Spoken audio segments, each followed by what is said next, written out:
अस्सलाम वालेकुम। आज का हमारा लेक्चर है एलिफैटिक सब्स्टिट्यूशन रिएक्शंस। पिछले लेक्चर में हमने पढ़ा था एरोमेटिक सब्स्टिट्यूशन रिएक्शन। तो एलिफैटिक सब्स्टिट्यूशन रिएक्शंस वो रिएक्शन होते हैं जिसमें जो रिप्लेसमेंट है वो कहाँ पे हो रही होती है, किसी भी एलिफैटिक कंपाउंड में हो रही होती है। एलिफैटिक कंपाउंड यानी कि जो साइक्लिक नहीं होगा वो एलिफैटिक होगा, ठीक हो गया। और एसाइक्लिक भी हो सकते हैं लेकिन एरोमेटिक ना हो, बस एरोमेटिक अलावा जो भी कंपाउंड होगा उसमें जब सब्स्टिट्यूशन होगी तो उसको हम क्या कहते हैं, aliphatic substitution reaction. For example यहाँ मैंने एक रिएक्शन लिखा है, हमारे पास इथाइल क्लोराइड है, इसकी हाइड्रोलिसिस हो रही है किसी बेस की प्रेजेंस में और हमें जो हमारा रिएक्टेंट मिल रहा है वो कौन सा है, सॉरी प्रोडक्ट जो मिल रहा है वो अल्कोहल मिल रहा है और क्लोरीन और हाइड्रोक्सिल जब वो रिप्लेस हो जाते हैं। सबसे पहले इसकी दो टाइप्स है, दो नहीं है काफ़ी सारी टाइप्स है। जो हम आज के लेक्चर में पढ़ेंगे वो दो होंगी, सब्स्टिट्यूशन रिएक्शन यूनिमॉलिक्यूलर और बाईमॉलिक्यूलर, यानी कि SN1 एंड SN2। तो सबसे पहले SN1 को डिस्कस करते हैं। Substitution nucleophilic, S for substitution, N for nucleophilic और 1 का मतलब होगा यूनिमॉलिक्यूलर रिएक्शन। इसकी स्टीरियोकेमिस्ट्री को डिस्कस कर लेते हैं, जो इसके आप जनरल प्रॉपर्टीज़ भी कह सकते हैं। सबसे पहली प्रॉपर्टी इसकी ये है कि ये एक स्टेप वाइज मैकेनिज्म है, यानी कि ये एक ही स्टेप में कंप्लीट नहीं होगा, ये एक से ज़्यादा स्टेप लेगा कंप्लीशन के, ठीक हो गया। उसके बाद है कि ये जो है ये फर्स्ट ऑर्डर इसकी काइनेटिक्स होती है, ये हम देखेंगे। इसका मतलब ये है कि जो रेट ऑफ रिएक्शन है वो किस पे डिपेंड कर रहा होता है, किसी रिएक्टेंट की जो पहली पावर होती है कंसंट्रेशन की, रिएक्टेंट की कंसंट्रेशन की पहली पावर के ऊपर डिपेंड कर रहा होता है। ये अब हम आगे डिस्कस करते हैं, ठीक है, इसका मैकेनिज्म में डिस्कस करेंगे। उसके बाद ये है कि हाइब्रिडाइजेशन। तो जब हमारे पास रिएक्टेंट मॉलिक्यूल होता है तो उसकी उसमें कार्बन जो है वो sp3 हाइब्रिडाइज होती है, ठीक है। उसके बाद इसमें एक इंटरमीडिएट बनता है जिसकी फिर हाइब्रिडाइजेशन हो जाती है sp2 एंड देन वापस से जब प्रोडक्ट बनता है तो प्रोडक्ट की हाइब्रिडाइजेशन अगेन से sp3 हो जाती है। थर्ड नंबर पे हमारे पास आता है कन्फिग्रेशन। तो जब भी मॉलिक्यूल, इसमें दो स्टेप होते हैं इस रिएक्शन में। तो जब पहले स्टेप में क्या होता है कि लीविंग ग्रुप जो है वो कार्बन को लीव करता है। फॉर एग्जांपल ये CH3 है, CH3 एंड CH3 प्लस ये हमारे पास लीविंग ग्रुप लगा हुआ है, ठीक है। पहले स्टेप में जब ये लीव करता है तो ये कार्बोकेटाइन बन जाता है, CH3 एंड CH3, मैंने एग्जांपल लिखी है। अब ये पॉजिटिव चार्ज आएगा, अब जो इसके ऊपर न्यूक्लियोफाइल ने आके अटैक करना है वो यहाँ से भी अटैक कर सकता है, इस साइड से भी और इस साइड से भी अटैक कर सकता है। अगर तो वो यहाँ राइट साइड से अटैक करता है, जब राइट साइड से अटैक करेगा तो वो कौन सी पोजीशन लेगा, वही पोजीशन जो लिविंग ग्रुप की है। तो इसकी जो कॉन्फ़िगरेशन है यानी इसकी जो ओरिएंटेशन है या इसकी जो शक्ल है वो हमें वैसी ही नज़र आएगी जैसे पहले से मौजूद थी। तो इस चीज़ को हम कहते हैं रिटेंशन ऑफ कॉन्फ़िगरेशन, यानी कि उसकी कॉन्फ़िगरेशन में कोई चेंज नहीं आई, ठीक है। अगर कॉन्फ़िगरेशन में कोई चेंज नहीं आती, जो न्यूक्लियोफाइल है वो उसी पोजीशन पे आता है जहाँ से लिविंग ग्रुप ने लीव किया है, उसी साइड से आता है, तब हम उसको कहते हैं रिटेंशन ऑफ कॉन्फ़िगरेशन। लेकिन इसके बरक्स अगर जो हमारा न्यूक्लियोफाइल है वो राइट साइड से अटैक करता है यहाँ से, तब क्या होगा, उसकी कॉन्फ़िगरेशन चेंज हो जाएगी। पहले अगर जो फंक्शनल ग्रुप था वो राइट साइड पे लगा हुआ था तो इसमें आगे कौन सी साइड पे लग जाएगा, लेफ़्ट साइड पे। तो ये दोनों चांसेस हैं 50-50% के।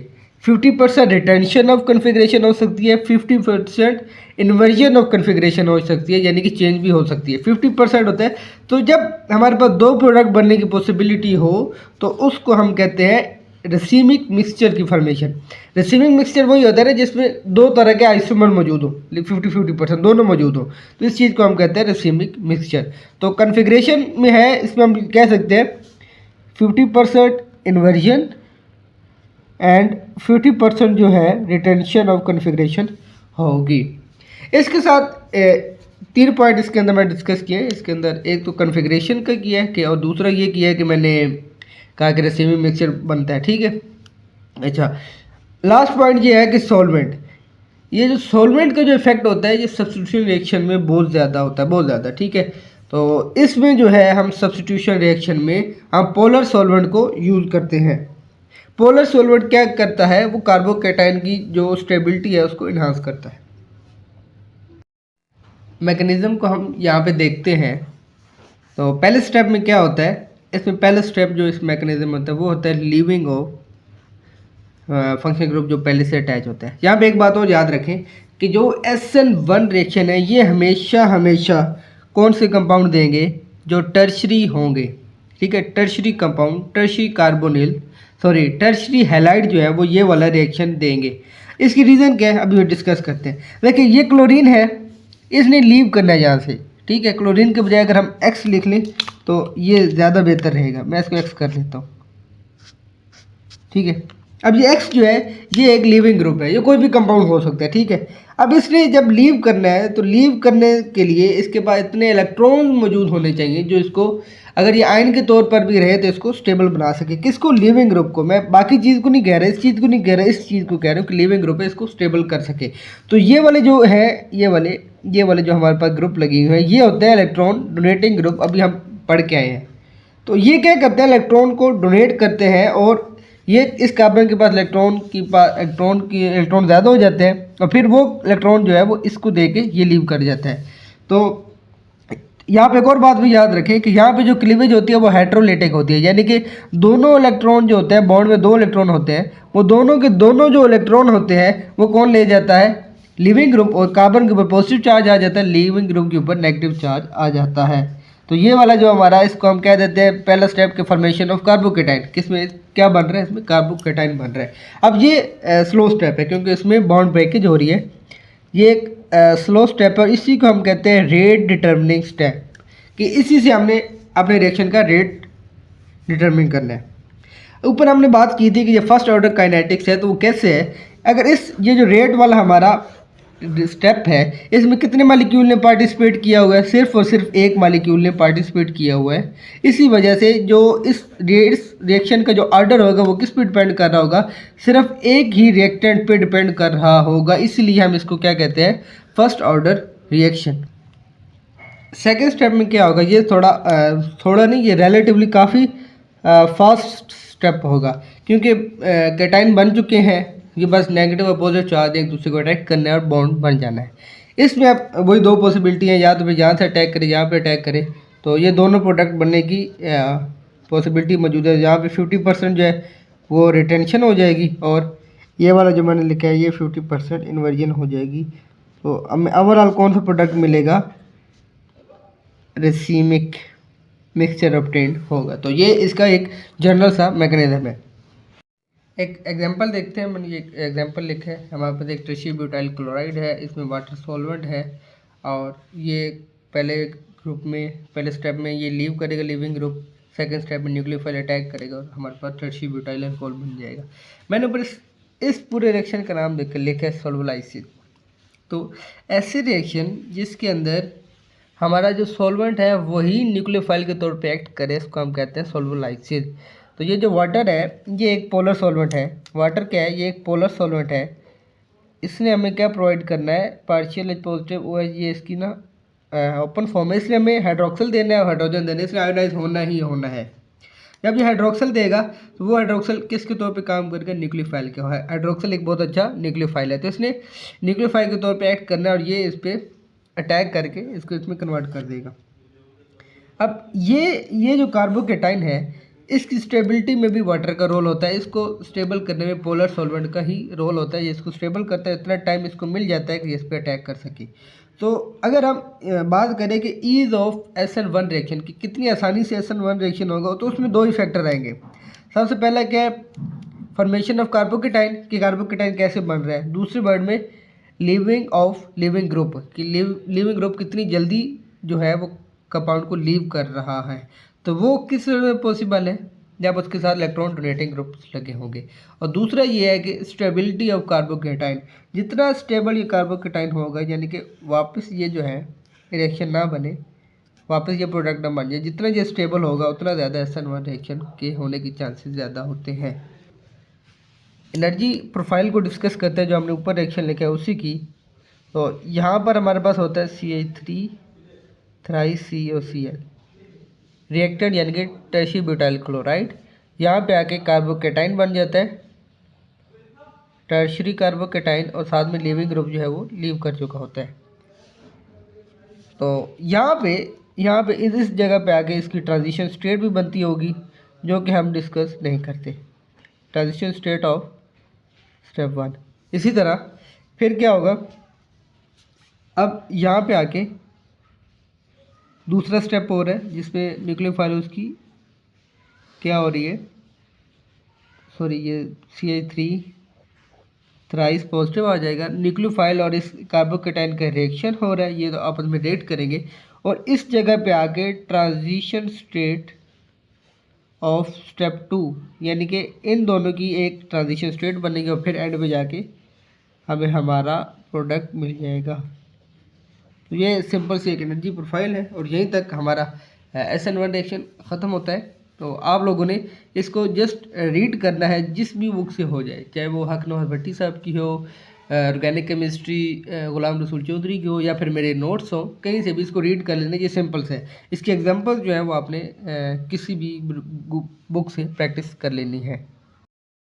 नेक्स्ट हमारे पास है सब्स्टिट्यूशन न्यूक्लियोफिलिक बाइमॉलिक्यूलर रिएक्शन। बिल्कुल सिंपल से है, इसमें ऐसा कोई मुश्किल नहीं है। तो ये जो रिएक्शन है ये 1 स्टेप होता है, एक ही स्टेप में ये कंप्लीट हो जाता है। अब कैसे कि एक ही स्टेप में बॉन्ड की ब्रेकेज भी हो रही है, उसी स्टेप में न्यू बॉन्ड की फॉर्मेशन हो रही है, तो इसको हम क्या कहते हैं, 1 स्टेप मैकेनिज्म। ये किसका मैकेनिज्म मैं लिखा, ये मैकेनिज्म है इसका। न्यूक्लियोफाइल बैक साइड से अटैक करता है, इधर से जो लीविंग ग्रुप है ये लीव कर जाता है। और यहाँ पे इसमें क्या है कि एक इसकी क्वालिटी ये है कि यहाँ पे इसकी ना ट्रांजिशन स्टेट बनती है। ये ट्रांजिशन स्टेट इसका बनना ये ज़रूरी होता है। उसके बाद फिर एक्स जो है वो लीव कर जाता है, यहाँ पे रिएक्टर बन जाता है। इसका ये मैंने एक रेट इक्वेशन लिखी है, इसमें दोनों रिएक्टर जो है वो सेम पार्टिसिपेट कर रहे होते हैं। स्टीरियो केमिस्ट्री देख लेते हैं SN2 की। जब वो एग्ज़ाम में आपको पूछे ना कि कैरेक्टरिस्टिक्स बताओ या स्टीरियो केमिस्ट्री बताओ, तो आपने उसकी इची बीची एक ही चीज़ बतानी होती है, क्या क्या हो रहा है, तो वो हम यहाँ डिस्कस करते हैं। सबसे पहली बात तो ये है कि ये जो रिएक्शन है सिर्फ वो वाले कंपाउंड देंगे जो प्राइमरी अल्काइल हैलाइड्स होंगे, यानी कि सिर्फ और सिर्फ प्राइमरी अल्काइल हैलाइड ये वाले सब्स्टिट्यूशन रिएक्शन देंगे।